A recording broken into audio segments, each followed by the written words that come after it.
Assalamualaikum warahmatullahi wabarakatuh.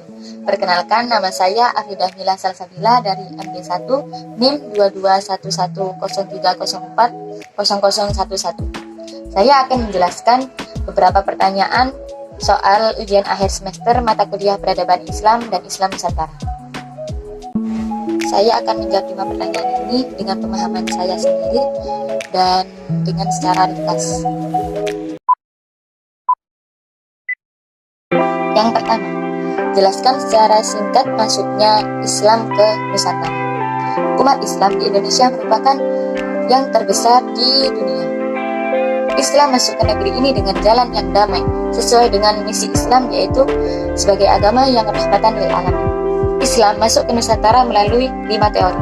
Teori tersebut dapat dilihat dari aspek tempat asal pembawaannya, yaitu yang pertama, teori Arab, yang kedua, teori Cina, yang ketiga, teori Persia, yang keempat, teori India, dan yang terakhir, teori Turki.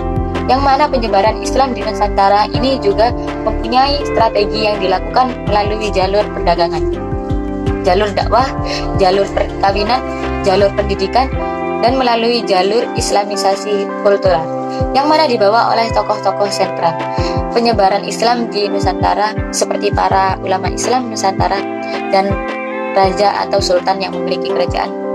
Dan di tanah Jawa ini, penyebar Islam tergabung dalam wadah, yaitu para wali songo. Yang kedua, jelaskan hal-hal yang Anda pahami tentang definisi dan awal berdirinya serta konsep Islam Nusantara ini. Islam Nusantara yang dimaksudkan di sini adalah merupakan model pemikiran, pemahaman, dan pengamalan ajaran-ajaran Islam yang dikemas melalui budaya maupun tradisi yang berkembang di wilayah Asia Tenggara. Islam Nusantara atau model Islam Indonesia ini adalah istilah untuk menyebut wujud empiris Islam yang dikembangkan di Nusantara. Islam Nusantara didefinisikan sebagai penafsiran Islam yang mempertimbangkan budaya dan adat istiadat lokal di Indonesia dalam merumuskan fikihnya. Islam Nusantara adalah corak Islam di Indonesia yang bercampur dengan budaya yang sudah ada. Dengan kata lain, budaya-budaya yang sudah ada terlebih dahulu sebelum Islam masuk tersebut dijadikan objek para ulama yang membawa Islam dari luar untuk dicampuri dengan ajaran Islam. Dan sejarah awal masuknya Islam di Nusantara dibawa oleh para pedagang Gujarat, lalu diikuti oleh pedagang Arab dan Persia. Sambil berdagang, mereka menyebarkan agama Islam ke tempat mereka berlabuh di Indonesia. Banyak yang berspekulasi jika Islam masuk ke Indonesia dengan abad ke-7 atau 8. Pada abad tersebut terdapat perkampungan Islam di sekitar Selat Malaka. Selain berdagang, mereka juga berdakwah seperti penyebaran yang ada di tanah Jawa yang dilakukan oleh para wali songo.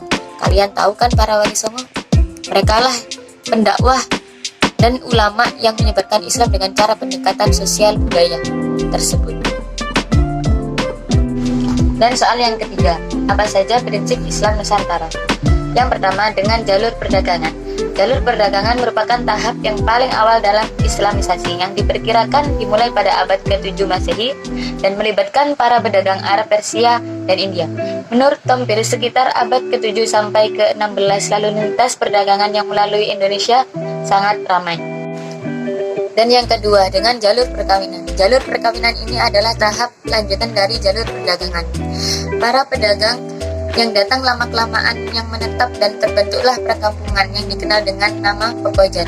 Tahap selanjutnya, para pedagang yang menetap ada yang membentuk sebuah keluarga dengan penduduk setempat dengan cara menikahinya. Seperti Sunan Ampel yang keturunan kerajaan dengan Nyai Manila. Mengingat pernikahan Islam dengan agama lain tidak sah, maka penduduk lokal yang akan dinikahi harus memeluk Islam terlebih dahulu. Penyebaran agama Islam dengan jalur ini berjalan dengan lancar, mengingat akan adanya keluarga muslim yang menghasilkan keturunan-keturunan muslim dan mengundang ketertarikan penduduk lain untuk memeluk agama Islam. Dalam beberapa peristiwa diceritakan adanya proses ini antara lain, seperti Maulana Ishak menikahi putri Belambangan dan melahirkan Sunan Giri. Dan di Cirebon diceritakan antara putri Kawunganten dengan Sunan Gunung Jati. dan di Tuban menceritakan perkawinan antara Raden Ayu Teja Putri Adipati Tuban dengan Syekh Ngabdurrahman. Dan jalur yang ketiga dengan jalur pendidikan. Para ulama, kiai, dan guru agama berperan penting dalam penyebaran agama dan kebudayaan Islam pada jalur pendidikan ini. Para tokoh ini menyelenggarakan pendidikan melalui pondok pesantren bagi para santri-santrinya. Dari para santri inilah nantinya Islam akan disosialisasikan di tengah masyarakat. Pesantren yang telah berdiri pada masa pertumbuhan Islam di Jawa antara lain pesantren Sunan Ampel di Surabaya dan pesantren Sunan Giri di Giri. Jalur yang keempat dengan jalur kesenian. Penyebaran Islam melalui seni budaya dapat dilakukan melalui beberapa cara seperti seni bangunan, seni pahat atau ukir, tari, musik, dan sastra. Jalur seni yang paling terkenal adalah pertunjukan wayang dan musik. Seperti Sunan Kalijaga merupakan salah satu wali yang aktif menyebarkan Islam dengan menggunakan sarana wayang. Cerita wayang diambil dari kisah Mahabharata dan Ramayana, tetapi oleh Sunan Kalijaga diselipkan tokoh-tokoh dari pahlawan Islam. Nama tertentu disebutnya sebagai simbol Islam. Misalnya panah Kalimasodo, sebuah senjata paling ampuh dihubungkan dengan kalimat syahadat. Sementara untuk musik banyak dilakukan oleh Sunan Bonang. Karya Sunan Bonang ini yang paling populer adalah Tombo Ati, yang hingga hari ini masih dinyanyikan banyak orang. Contoh lainnya antara lain seperti Gamelan oleh Sunan Derajat, serta Ganding atau lagu-lagu yang berisi syair-syair nasihat dan dasar-dasar Islam. Dan jalur yang kelima dengan jalur politik. Kekuasaan raja memiliki peranan sangat besar dalam penyebaran Islam di Indonesia. Ketika seseorang raja memeluk Islam, maka secara tidak langsung rakyat akan mengikutinya. Dengan demikian, setelah agama Islam mulai tumbuh di masyarakat, kepentingan politik dilaksanakan melalui perluasan wilayah kerajaan yang diikuti dengan penyebaran agama. Contohnya seperti Sultan Demak yang mengirimkan pasukannya di bawah Fathahillah untuk menduduki wilayah Jawa Barat dan memerintahkan untuk menyebarkan agama Islam. Dan jalur yang keenam dengan jalur tasawuf. Kata tasawuf sendiri biasanya berasal dari kata sufi yang berarti guideboard yang terbuat dari bulu domba. Dan tasawuf ini adalah ajaran untuk mengenal dan mendekatkan diri kepada Allah SWT sehingga memperoleh hubungan langsung secara sadar dengan Allah dan memperoleh ridhonya. Jalur tasawuf berperan dalam membentuk kehidupan sosial bangsa Indonesia. Hal ini dimungkinkan karena sifat tasawuf yang memberikan kemudahan dalam pengkajian ajarannya karena disesuaikan dengan alam pikiran masyarakatnya. Ajaran tasawuf ini masuk ke Indonesia sekitar abad ke-13, berkembang pesat sekitar abad ke-17, dan mazhab yang paling berpengaruh adalah mazhab Syafi'i. Dan soal yang keempat, jelaskan tantangan dan kesalahpahaman yang berkembang di masyarakat tentang pemaknaan terhadap Islam Nusantara. Secara resmi, Ketua Umum Pengurus Besar Nahdlatul Ulama atau yang disebut PBNU, Kiai Haji Said Akil Siraj memberikan klarifikasi tentang kesalahpahaman atas istilah Islam Nusantara ini. Menurutnya, Islam Nusantara bukanlah sinkretisme atau suatu proses perpaduan yang sangat beragam yang memadukan Islam dengan agama Jawa, melainkan kesadaran budaya dalam berdakwah.